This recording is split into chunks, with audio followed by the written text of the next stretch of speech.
Good evening and welcome to the Nevis Newscast. Today is Thursday, March 3rd, 2016.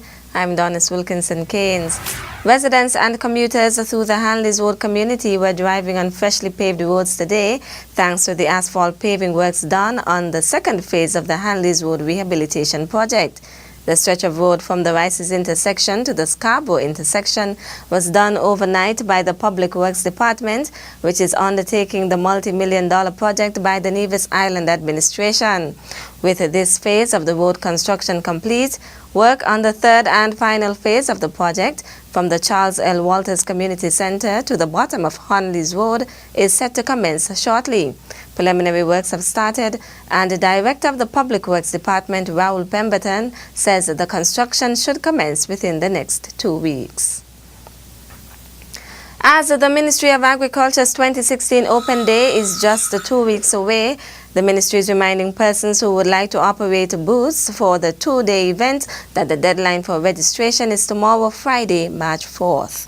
We want to thank all those participants who would have registered early. Of course, we want to remind folks this year that the Open Day is 1 week early. It is Thursday the 17th and Friday the 18th of March at the Villa in Charlestown. And we normally ask persons to register early because, of course, we have to do planning. We have to do planning of the site. And I'm sure persons who pass by the Villa on a regular basis would know that there are some changes at the Villa. And so we will have to ensure that we plan carefully based on the changes that are at the Villa at the moment. And so this is a gentle reminder for persons to who want to register to take part in the Open Day this year. Please come so that at least we can facilitate you. According to Evelyn, the week of the Open Day usually sees a flood of last-minute registrations, which the Department of Agriculture wishes to avoid. We do not want that to happen because we do not want to turn anyone back. We want to try to facilitate as many persons as possible. And so we are making a special appeal for persons who have not yet registered and are planning to take part in the Open Day to kindly register by this Friday, the 4th of March. Any late registration we will at least cut off by next week, Tuesday. The registration fee is $100 per day. The theme for this year's Agriculture Open Day is adapting to climate change to achieve greater food security. The patron will be long-serving employee at the Department of Agriculture, Dulcina Brooks Byron. Commissioner of Police Ian Creeley announced on Tuesday, March 1st, that February was a month free of homicides. Commissioner Creeley believes this was in large measure to a more strategic approach in police operations. The Royal St. Christopher and the Nevis Police Force implemented measures in partnership with the St. Kitts and Nevis Defence Force and Her Majesty's Customs and Excise Department and embarked on an operation to increase law enforcement presence in areas identified as hotspots. Increased foot patrols, targeted stop and searches, strategic vehicle checkpoints, and mobile police presence throughout the islands was the order for February, and the Commissioner said the police are encouraged by the results. The good news is also a testament to the dedication and commitment of the men and women of the police service. During the last few weeks, they have sacrificed much, and so have their families and other special persons in their lives, Commissioner Creeley said, saluting the officers for a job well done. The police commissioner implored citizens and residents to get involved as they have a part to play as well to ensure continued success in reducing crime and the fear of crime in our communities. Still to come, 33 persons from a wide cross-section of government ministries and departments across St. Kitts and Nevis participated in a graduation ceremony on Tuesday, 1st March. the details after this break.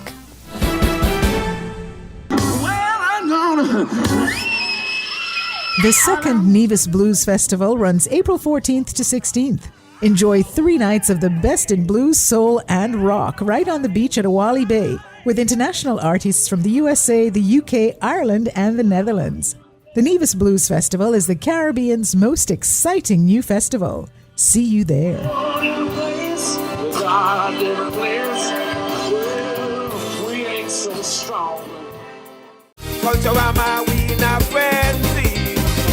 Time of year that we celebrate. Everybody feeling so irate. The other festival is so great. I can sext to my boyfriend and no one will know. People tend to share photos, so beware of sending naked photos of yourself to anyone. But everyone is doing it. Not everyone is having sex. The majority of teens are not. What my mother doesn't know won't hurt her. Your decision to have sex will affect your life more than your parents. I should have used the condom last night. Use a condom every time you have sex to protect yourself. If my friends find out that I'm a virgin, they will laugh. True friends do not laugh about you being a virgin. Abstaining is the best way to protect yourself.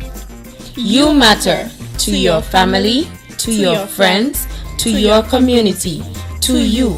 Remember, you matter. Taxes are the lifeblood of a nation. Feel good about what your tax dollars do in Nevis. As a responsible citizen, your tax dollars protect our environment. Pay your taxes on time. This message was brought to you by the Inland Revenue Department, Nevis. Be a responsible citizen. Welcome back. Officials from the Japan International Cooperation Agency, JICA, have signed documents with the Ministry of Public Infrastructure to begin technical cooperation with the St. Kitts and Nevis in the area of renewable energy and energy efficiency. At the signing ceremony yesterday, Wednesday, March 2nd, 2016, Minister of Public Infrastructure, the Honorable Ian Liburd, noted that JICA conducted a data collection survey on renewable energy and energy efficiency for 12 CARICOM countries, including St. Kitts and Nevis, from August 2014 to February 2015, in order to study the needs in the energy sector. Based on the results of the survey, a technical cooperation project to promote energy efficiency between the CARICOM countries and the JICA has been requested, utilizing Japan's experiences and technologies. Senior advisor for JICA, Tadayuki Ogawa, said he was pleased to begin cooperation with St. Kitts and Nevis and to sign the agreement between JICA and the Ministry of Public Infrastructure, as well as witnesses from the St. Kitts Electricity Company Limited, SCELEC, in the persons of CEO Cartwright Farrell, and the Nevis Electricity Company Limited, NEVLEC, in the person of General Manager Jovan Swanston. Ogawa expressed the hope that JICA will be able to assist the country through this technical cooperation, emphasizing that Japan has more than 6,000 islands and is one of the world's leading developers of renewable energy and indigenous technologies. The project between JICA and the Ministry of Public Infrastructure will run from July 2016 to June 2019. The joint cooperation will include the dispatch of 6 Japanese experts to St. Kitts and Nevis, with Japan providing accommodation and transport and the St. Kitts and Nevis providing office space. Japan will provide training for local staff in the areas of microgrid system, including grid stabilization technology and policies, and technologies for energy efficiency promotion. The final document for the project will be signed in 2 months. 33 persons from a wide cross-section of government ministries and the departments across St. Kitts and Nevis participated in a graduation ceremony on Tuesday, March 1st, at the offices of the Federal Ministry of Tourism at Port Sante. Communications Officer Sheila James has that story in this evening's edition of the Ministry of Tourism's News in 60 Seconds. These individuals are now certified as sustainable tourism professionals, having undertaken an intensive 2-month online course with Sustainable Travel International. This certification is endorsed by the prestigious George Washington University in Washington, D.C. The course covered such topics as destination management, conservation, renewable energy and sustainable project management, and included practical fieldwork exercises. Lydia Lawrence, Dawson Otley, Vanessa Webb, Nicole Liebert and John Hanley from the Ministry of Tourism Nevis, as well as Thema Warden Titland Douglas from the Nevis Physical Planning Unit, were among the graduates of the second cohort. Vanessa Webb spoke on behalf of the Nevis participants, as well as the second cohort, thanked the Federal Ministry of Tourism for this training opportunity and commended the Nevis participants for their dedication and team spirit as they undertook the course. The participants are now equipped with the knowledge, skills and the tools to formulate policies, put frameworks in place and tailor best practices to their unique situations to promote sustainable tourism development. The graduates were encouraged to work together, tap into each other and apply what they have learned as destination guardians for the Federation's people, visitors and especially future generations. I am very excited that I am going to Dominica to representing St. Kitts and Nevis in the OECS Reading Competition Finals, and I hope to bring the trophy home. Grade 5 student of the Maud Course Preparatory School, Rishikesh Srinivasan, won the national leg of the course OECS reading competition, earning the opportunity to represent St. Kitts and Nevis at the regional leg of the competition, which was held earlier today in Dominica. Education officials and principal and students of the Maud Course Preparatory School gathered at the Vance WME International Airport yesterday to wish Srinivasan success as he journeyed to Dominica, accompanied by his teacher Shalina Williams and his parents, Dr. and Mrs. Mamata Srinivasan.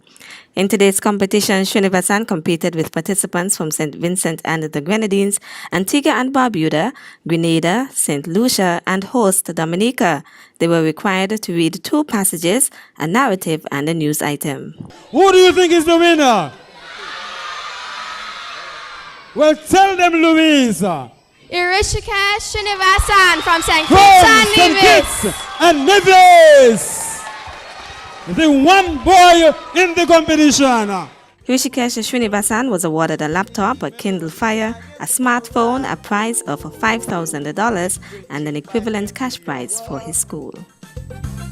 If we continue this behavior. That's it for this evening's edition of the Nevis Newscast. On behalf of all of us here at the Department of Information, thank you for viewing. I'm Donis Wilkinson Keynes. Good night.